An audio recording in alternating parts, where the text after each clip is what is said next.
Hello, my fellow humans, and welcome back for another Daily Dice. Feeling a little goofy today, guys. I don't know why, but let's just roll with it. So, what do we got going on today? This is the Daily Dice where we get a message and see what it is that you need to hear. The message for today: know that if you like, comment, and subscribe to the channel, it allows me an opportunity to intimately connect with your energy and get you out more resonant readings. So that being said, make sure you hit that notification bell. Let's get into your reading. So Source, what is a daily dice for my fellow humans today? What do they need to know? What messages do you have for them? What do they need to know for this daily dice? Whoa, that went crazy. Way more than I thought it was going to. So we've got Venus, Aries, and 7th house. Ooh, someone likes you. Or you like someone. Let me give him a block. 7th house with Aries and with Venus. Okay, so honestly, this could go one of two ways. I'm going to talk about how I'm feeling the energy. Is this Mars? Oh my gosh. This is Mars. This is Mars. Okay, that totally changed what I was feeling, so that's okay. That actually narrowed it down for me. I don't know why I saw Venus. You know why I saw Venus? Because Venus is right here. Anyways. So what I was going to say is that you could be the masculine or they could be the masculine in the situation. However, I do feel like this has to do with you being able to take control of the connection, right? This is with Mars and Aries here. This is about being the leader of what you're doing, right? And when we talk about Aryan energy, it's all about that big bang, like taking, they're the first sign of the zodiac wheel. Okay, they're also the first cardinal sign. Like the zodiac wheel starts on a cardinal sign, ends on a mutable sign. Okay, and Aries energy does not understand mutable or fixed energy. They just don't understand it. They are all about starting as many new projects as they can. They love to go based on what they're passionate about. It is really difficult for Aries to finish something from start to finish because they're like the dog from Up, squirrel, okay? Now, understanding that is not just Aries who have this energy, because we all embody the whole zodiac wheel, okay?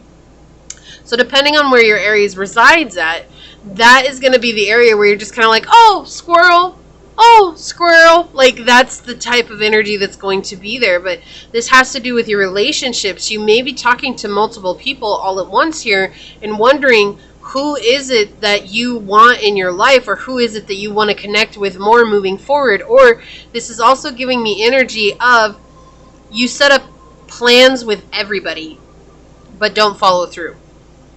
Because it's whoever has the better option, right? Whoever has the better option, that's who I'm going to go with. And this is just saying that you're the one that leads this, okay? So when you set up a plan, a leader is someone who's going to finish that. Right? They're going to follow through. I keep seeing a tennis racket. Like, you know, the main thing about tennis is the follow through. Like if you've ever played tennis, it's all about following through. If you don't follow through, the ball goes wild.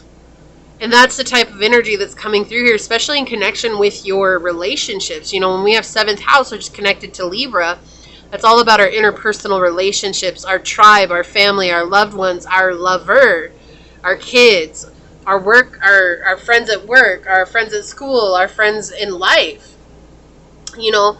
And if you're always flaking out on some so that you can hang out with whoever has the best option, eventually you'll be left with no one. So the message today is to really understand that you're the one that is in lead of this. If you said to Bob that you were going to go out for drinks after work today, stick to that.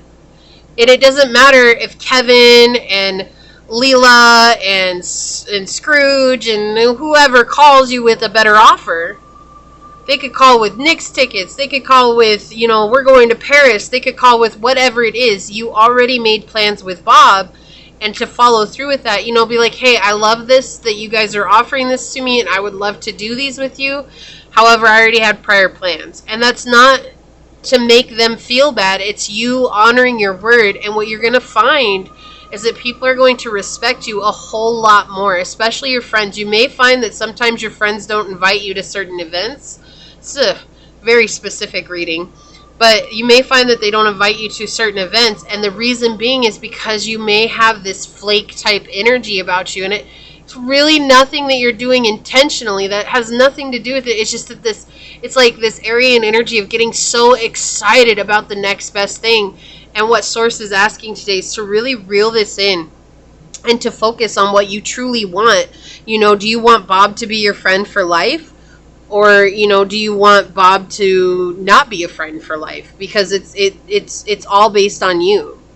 You know, and what was going to come through if this was Venus energy was a love interest. And the same thing comes with a love interest. You know, if you have a love interest that somebody you're pursuing, or that they're pursuing you, but you flake out all the time on a love interest because of, you know, offers with friends or offers with family or whatever, you know, eventually that love interest is not going to be interested anymore.